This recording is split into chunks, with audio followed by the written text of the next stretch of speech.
एक दिन कबीर जी ने विचार किया कि देखें इस समय श्रेष्ठ भक्ता पृथ्वी पर कौन है। तो कबीर जी के ध्यान में जनाबाई दिखाई पड़ी। कबीर जी महाराज तुरंत महाराष्ट्र पहुंच गए अपने योग बल से, और वहां क्या देखा कि जो ध्यान में प्रकट हुई थी जनाबाई, वो नामदेव जी के घर की नौकरानी थी जनाबाई। वो कंडे के ऊपर एक पड़ोसन से झगड़ा कर रही थी, बहुत गाली गलौज झगड़ा लड़ाई का, तू चोटी है, तूने मेरे कंडे चुरा लिए। कबीर जी आश्चर्य करने लगे कि जिस भक्ता का मुझे ध्यान में दर्शन हुआ और वो कुछ कंडों के ऊपर झगड़ा कर रही है, गाली गलौज की भाषा बोल रही है। बड़ा आश्चर्य हुआ कबीर जी को। कबीर जी ने कहा, मैया आप ही का नाम जनाबाई? बोले हाँ मैं जनाबाई हूं और मैं नामदेव जी की नौकरानी हूं। तो कंडों के पीछे क्यों झगड़ा कर रही हो? उसने कहा झगड़ा क्यों ना करूं, इन कंडों से रसोई बनती है ठाकुर जी की, और ठाकुर जी को भोग लगता है, और फिर संत भगवान पाते हैं, अतिथि सत्कार होता है, सेवा होती है। तो इन कंडों को मैं इस विमुख के घर क्यों जाने दूं? ये चोटी है, इसने मेरे कंडे चुरा लिए, कई बार चुरा चुकी है, अब की बार मैं लड़ूंगी, फैसला करवा के तब मानूंगी। अब वो कहती थी मैंने कंडे नहीं चुराए। कबीर जी ने कहा कि भाई कंडे कंडे में तो एक जैसी आकृति है, उसमें कई तेरे नाम की मुहर तो लगी नहीं जो पहचान में आ जाए कि ये तेरे कंडे हैं और ये इसके कंडे हैं। कहा नहीं, हमारे कंडे में मुहर लगी है। किसकी? विट्ठल नाम की मुहर लगी है। मैंने जो कंडे बनाए हैं उनमें भगवान नाम प्रकट होता है। कबीर जी को आश्चर्य हुआ। जैसे ही जनाबाई के कंडे कान में लगा के देखे तो कंडों से ध्वनि आ रही थी, जय विट्ठल हरि पांडुरंग, जय विट्ठल हरि पांडुरंग, जय विट्ठल हरि पांडुरंग। कबीर जी के नेत्र से अश्रुधार बहने लगे। बोले धन्य है, कंडों को छू दे तो कंडों में नाम प्रकट हो जाए, ऐसी सिद्धा।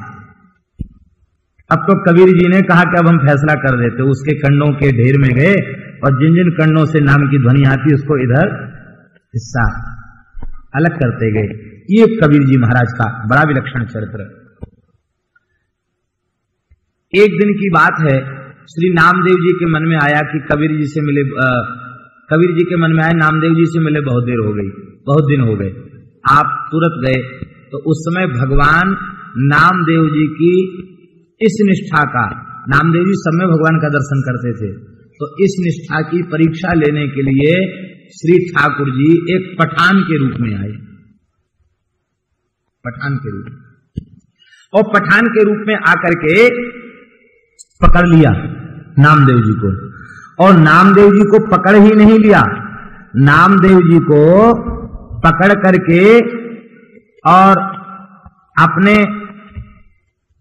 पोटली जो थी ना, उस पोटली को इनके सिर पर रख दिया और स्वयं घोड़े पर बैठकर चलने लग गए।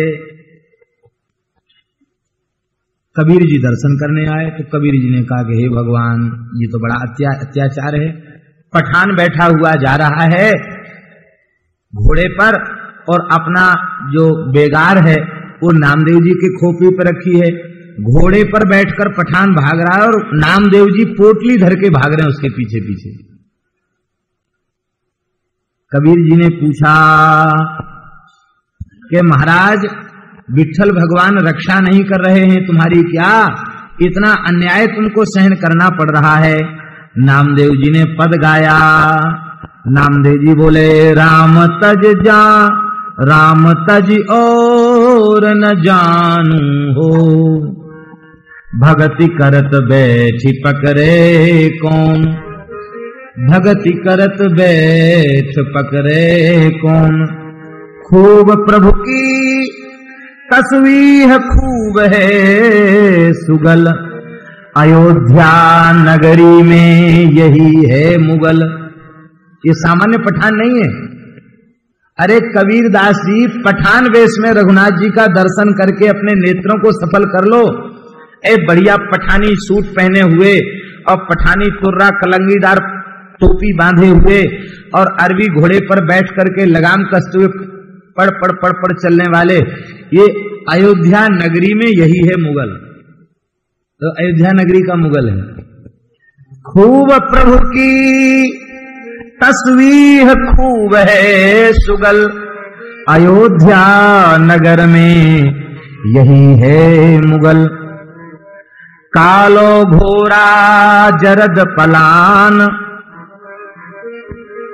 ताज कुलह शोहे रहमान। कहत नाम देव सुनो कबीर, चरण गहो ये ही रघुवीर। कहत नाम देव सुनो कबीर, चरण गहो ये ही रघुवीर। यही राम जी।